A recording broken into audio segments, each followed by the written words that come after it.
welcome. You're watching To The Point. Has the recent espionage scandal with former journalist Shantanu Saikia at its centre cast a shadow over the journalist profession? Recent blogs suggest that what we've discovered is perhaps the tip of a very worrying iceberg. So could our worst fears turn out to be true, or is that a sweeping generalization that is both unwarranted but also unfair? That's the debate in part 2. But first, with just 5 days to go for the budget, we start a series of discussions on the state of the economy and what India's top economists, industrialists and analysts are hoping for. Tonight in the first, we ask how do they view the economy and what steps do they believe the Finance Minister needs to urgently take. Joining me now for our first discussion about the economy is the President of CII and Chairman of DCM Shriram, Ajay Shriram, former Chief Economic Advisor to the Government of India, Shankar Acharya, and the former editor of the Business Standard, Sanjay Baru. Dr. Acharya, let's start with the state of the economy. Do you accept the new growth figure that puts the rate of growth at 6.9%, or would you say that it's questionable because it's out of sync with what's happening in terms of investment, credit offtake, company results, exports, and of course the latest IIP figures as well? No, I would agree with you, Karan, that it just doesn't seem to make a lot of sense. There's, I think, a genuine problem here, and this is the first time I believe that such a problem has occurred in India's statistical history. Aside from all the factors that you mentioned, there's also, if you recall, that in 2013-14, we had a mini balance of payments crisis, and yet we are supposed to have grown at 6.9 or 7%. It somehow doesn't hang together. So would you say that when the Finance Minister gets down to doing his calculations for the budget he presents on Saturday, he should go by the old figures, not the new ones? Well, I think it's less a question, Karan, of particular numbers. I think what I would suggest for the consideration of the Finance Minister is that he does not get swayed into a situation where he believes that things are pretty good, we'll just have to make it better. I think the reality is that things are not so good. In fact, they're still pretty bad on the economy, and the budget should make a very strong effort to improve the growth rate, whatever it is, to improve employment opportunities in particular, and to do so in a non-inflationary way and without stress on our external financial situation. Ajay Shriram, one of the things that is always of concern for finance ministers is the fiscal deficit target. Now, with the oil price at just about $60–61 a barrel, with spectrum sales, coal block sales and disinvestment substantially picking up, do you believe Mr. Jaitley can meet his 4.1% target, even though tax revenues this year are pretty disappointing? I think, Karan, he can meet those targets, because if we look at the other parameters of the economy, they are fairly good. As you rightly said, the oil price is down, inflation is down, and I think the Finance Minister and his team are fairly tight on the expenditure side also. So I've got a feeling that they will meet their target of 4.1% for this year. How much comfort, Sanjay Baru, can the Finance Minister take from the fact that inflation, whether you go by CPI or WPI, clearly looks as if it's been beaten, and it seems to have been beaten a lot faster than Raghuram Rajan was predicting it would be? Well, I think you certainly can take comfort from that factor, and I think all the indications are that there is no immediate pressure on prices. I think commodity prices in general have been coming down. Inflationary expectations, I would argue, have actually come down. If the growth momentum of the economy picks up, and if the fiscal deficit numbers which you just mentioned are adequately convincing, I think inflationary expectations would further go down. I actually believe that the Reserve Bank of India has taken a conservative view. You could argue that the Reserve Bank of India is meant to take a conservative view, and the Finance Minister in fact, can take a more political view of inflationary expectations. And certainly what he does in the budget would define those expectations. Okay. So as of now, I would lay more emphasis on growth, on reviving investor sentiment, than worry too much about inflationary expectations. Now, in fact, Dr. Acharya, something that hasn't revived is in fact what Dr. Manmohan Singh used to call animal spirits. Just a couple of days ago, Deepak Parekh came up with an assessment that nothing much has changed on the ground. Businessmen, he added, were becoming impatient because there was no improvement in terms of ease of doing business. How big a problem is that in your eyes at this moment of time? Karan, I think it's a significant problem, but I think I would give a somewhat nuanced answer, which is that animal spirits, when it comes to the stock market, have been pretty alive and well, thank you, for quite a while. Where it hasn't yet taken off is in investment on the ground in terms of projects, either new projects or completion of ongoing projects. That seems to still be slower in many sectors than people would like. But remember that after Deepak Parekh spoke out, there were other captains of industry, I think that's the right phrase, who said that, really things are improving. So it's a bit of a mixed picture, but I certainly think that if you look at it from the point of view of where we are 9 months after a new government has taken office, we should the Finance Minister has a major job ahead to revive investment and to accelerate growth, whatever it may be today. Ajay Sriram, you're very definitely a captain of industry, and I want to put that question to you. To what extent do you agree with Deepak Parekh's assessment that in fact impatience is growing, ease of business is not improved, and to what extent do you differ and instead agree with Arun Jaitley, who said very clearly that the government is not getting credit for raising FDI in insurance and defense, for easier FDI in infrastructure, for deregulation of diesel, for the direct benefit transfer of LPG, the coal block auctions, the land acquisition ordinance, although there could be question marks about that, and also, of course, for what Arun Jaitley calls speedier and more decisive decision making. In other words, between Mr. Parekh and Mr. Jaitley, whose side do you come down on? Well, I'll put it this way. I think if we look back at the legacy this government inherited, and if we see the initiatives taken by this government over the last 7-8 months, I don't think anyone can say that action has not been taken. I think many initiatives, as you rightly pointed out, so many of them yourself, that it has impacted the economy.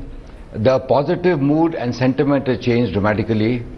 The ease of doing business issues, if we take various states, they are moving independently and trying to bring about their own competitive spirit to attract investments. In the last 7-8 months, I think 4 states have already had investment summits. 2 more, I know, are in the process of doing it over the next 6 months. Labor laws have been looked at. I think many things have been done. I really feel expecting everything to happen overnight is unreasonable. Can I interrupt and put this to you? Can I interrupt? If you really believe a lot has been done, then why is the investment so poor? After all, India's investment rate has fallen to something like 30-31%, and it used to be at 38-39. Why is that not picking up? Why are things not changing on the ground whilst the Sensex keeps soaring? As I said, we've got a legacy to take care of. Bringing about change doesn't happen so fast. You make changes in policy. By the time you get the approvals, you get the financing, you get the land allocation, you get so many other things done, it can't happen so fast. I mean, I'll give you an example. 2 months ago, there were newspaper articles on Mr. Cyrus Mistry taking over 2 years back and what he's done in terms of getting his people in place, getting companies restructured, clubbing together of the various businesses to put different groups together, etc. And they said that's good going. Now he's running a $100 billion conglomerate worldwide. Our Prime Minister and his team are running a $1.8 trillion country with 29 states. I mean, there are complexities. And second point I want to make is, investments don't happen in New Delhi. New Delhi has made changes, but the states have to change too, because actual money is invested in the states. This is where I'm seeing states changing. I'm seeing states making a much more positive effort to become attractive investment destinations. Let me bring you in on that particular debate, Sanjay Baru. Which side of this debate do you fit in? Do you think that this is just a time lag problem and that we need to be patient? Mr. Jaitley has done enough and that results will show, give him a little time?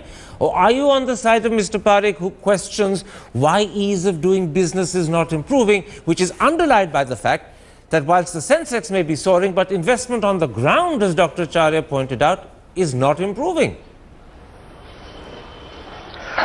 Well, you know, Karan, I think this government wasted its first 6 months in office.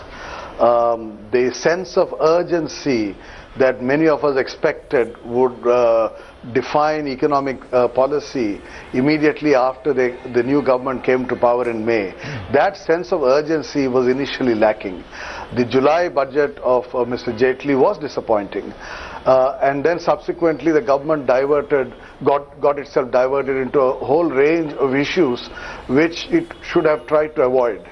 I think the focus should actually have been on development, which was the singular factor that contributed to the victory of the BJP in the elections. I agree with Ajay Sriram that the government inherited a bad situation, and the government in fact knew it inherited a bad situation. But I think many of us expected the government to then say that we are in serious problems, we are in a serious slowdown, and the focus of the government would be on development, and here are all the initiatives we are willing to take. I think the first budget of the government was a wasted opportunity, but I do also think that subsequently Mr. Jaitley has understood the significance of what he should be doing. His own health improved, and therefore the health of his ministry improved, and that of government initiatives has improved. But now we are in a mode in which we should have been 6 months ago. Okay. So it's really 6 months wasted, and I really hope that this budget would come back and focus on development, focus on the economy, focus on the need to create jobs. Make in India was the singular most important initiative of this government.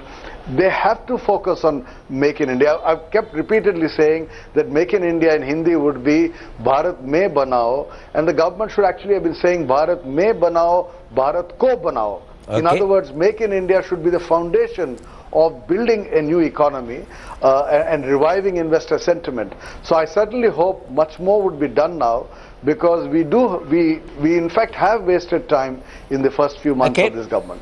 Let's then come, gentlemen, to the steps that you would like the Finance Minister to take in the budget, or the steps that you would like him to indicate and formally announce, even if the budget isn't where they actually happen, but to make it clear formally that they are going to happen. Let's start with you, Dr. Charya, and let's begin with this concern about India's investment level and savings level falling precipitously, because unless that goes up, manufacturing is not going to go up, growth is not going to go up. What does he need to do to boost investment, to ensure that you actually see results on the ground, not on the Bombay Sensex?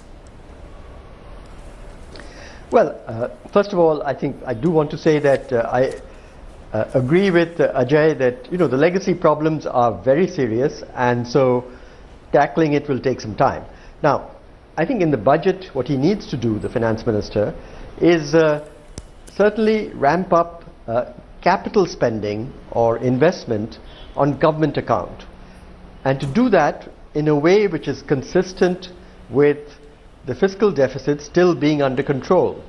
Now, to square that particular circle, I think he does have to consider seriously raising the tax to GDP ratio in the economy. And there are quite sensible things that can be done to raise tax revenues, such as increase the rate on the general rate of Sen-VAT and excise or services tax, restore the small customs duty on crude oil imports, and a range of other things. But I think that will be necessary.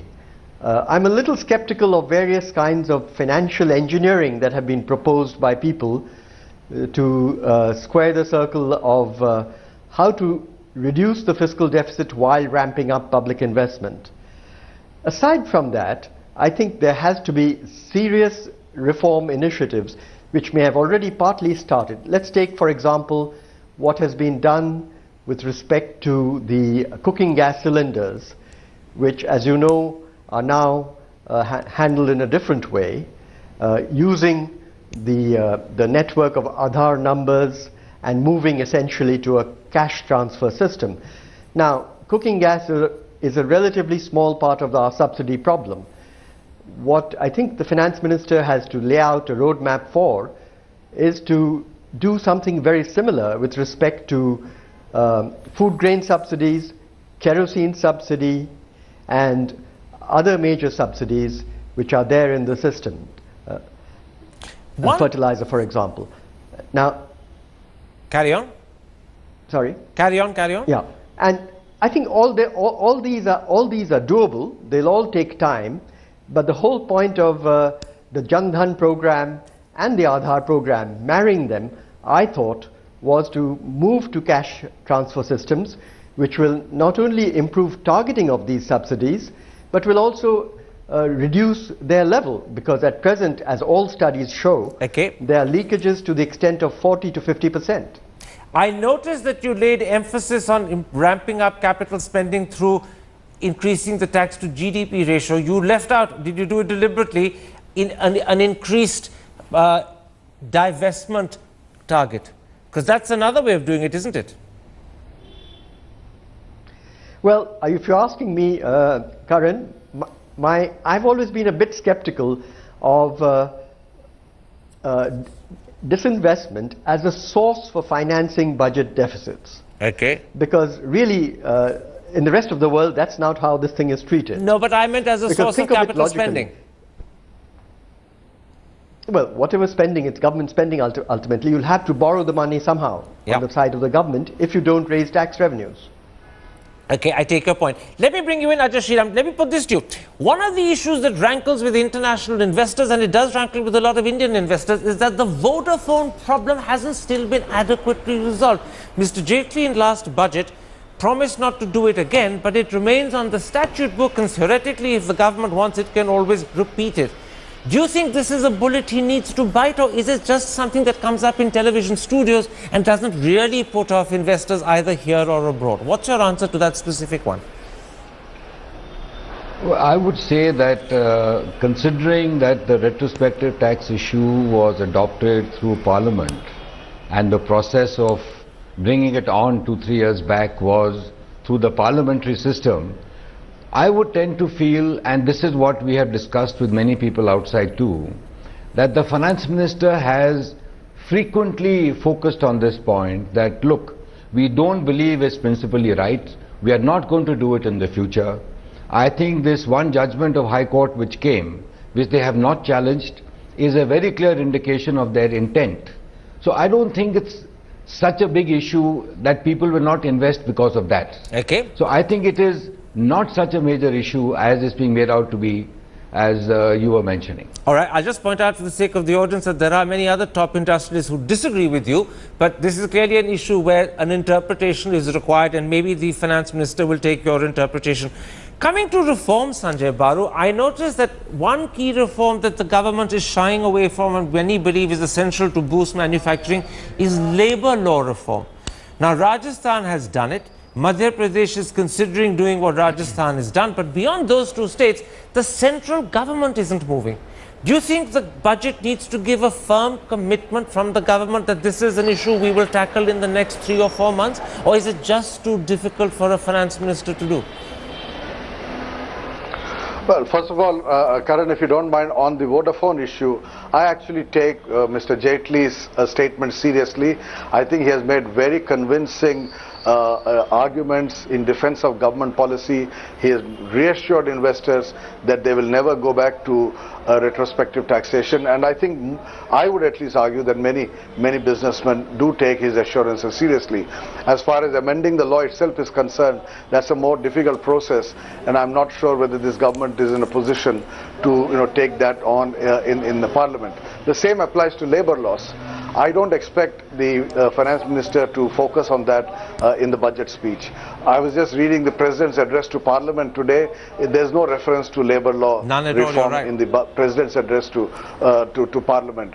I think these are things which will be done, but will not be done in a manner in which they kind of become lightning rods for opposition.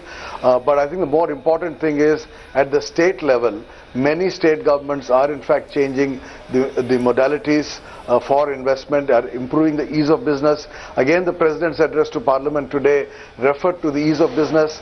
The Prime Minister has said that he is going to have state level indices to show which state is ahead of another on doing ease of business. I think that kind of competition between states is the way to go. To make more states more attractive to investors, domestic investors as well as international investors, and I would worry more about what they do on the ground rather than what is said in the Finance Minister's speech. One very quick question, Dr. Shankaracharya.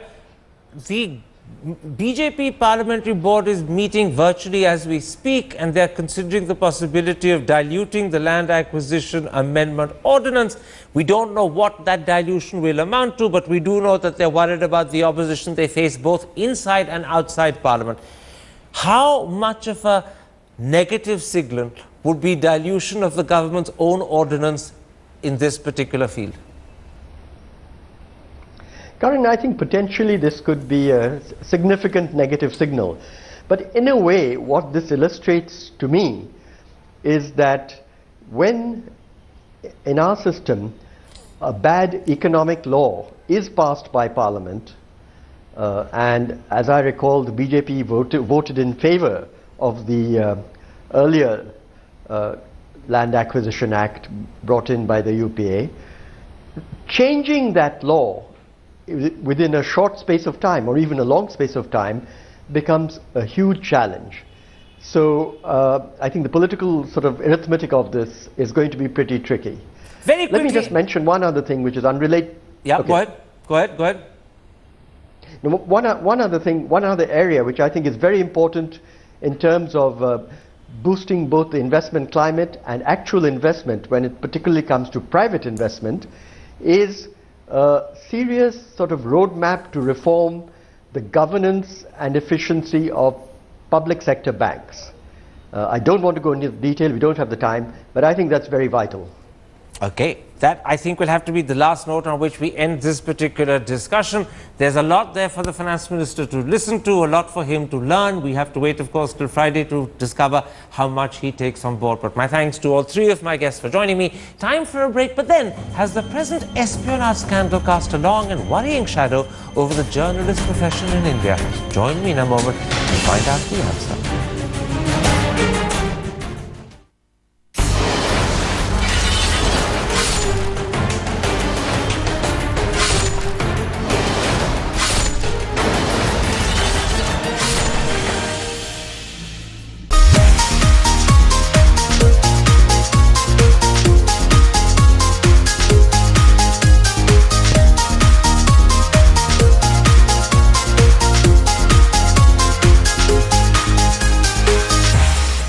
The economy, and what steps do they believe the Finance Minister needs to urgently take? Joining me now for our first discussion about the economy is the President of CII and Chairman of DCM Shriram, Ajay Shriram, former Chief Economic Advisor to the Government of India, Shankar Acharya, and the former editor of the Business Standard, Sanjay Baru. Dr. Acharya, let's start with the state of the economy. Do you accept the new growth figure that puts the rate of growth at 6.9%, or would you say that it's questionable because it's out of sync with what's happening in terms of investment, credit offtake, company results, exports, and of course the latest IIP figures as well? No, I would agree with you, Karan.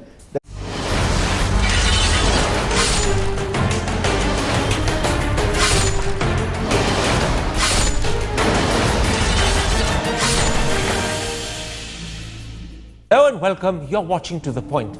Has the recent espionage scandal with former journalist Shantanu Saikia at its centre cast a shadow over the journalist profession? Recent blogs suggest that what we've discovered is perhaps the tip of a very worrying iceberg.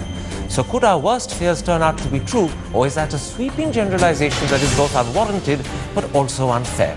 That's the debate in part 2. But first, with just 5 days to go for the budget, we start a series of discussions on the state of the economy and what India's top economists, industrialists and analysts are hoping for. Tonight in the first, we ask, how do they view that it just doesn't seem to make a lot of sense. There's, I think, a genuine problem here, and this is the first time I believe that such a problem has occurred in India's statistical history. Aside from all the factors that you mentioned, there's also, if you recall, that in 2013-14, we had a mini balance of payments crisis. And yet, we are supposed to have grown at 6.9 or 7%. It somehow doesn't hang together. So would you say that when the finance minister gets down to doing his calculations for the budget he presents on Saturday, he should go by the old figures, not the new ones? Well, I think it's less a question, Karan, of particular numbers. I think what I would suggest for the consideration of the finance minister is that he does not get swayed into a situation where he believes that things are pretty good, we'll just have to make it better. I think the reality is that things are not so good. In fact, they're still pretty bad on the economy, and the budget should make a very strong effort to improve the growth rate, whatever it is, to improve employment opportunities in particular, and to do so in a non-inflationary way and without stress on our external financial situation. Ajay, one of the things that is always of concern for finance ministers is the fiscal deficit target. Now, with the oil price at just about $60–61 a barrel, with spectrum sales, coal block sales and disinvestment substantially picking up, do you believe Mr. Jaitley can meet his 4.1% target, even though tax revenues this year are pretty disappointing? I think, Karan, he can meet those targets, because if we look at the other parameters of the economy, they are fairly good. As you rightly said, the oil price is down, inflation is down, and I think the finance minister and his team are fairly tight on the expenditure side also. So I've got a feeling that they will meet their target of 4.1% for this year. How much comfort, Sanjay Baru, can the finance minister take from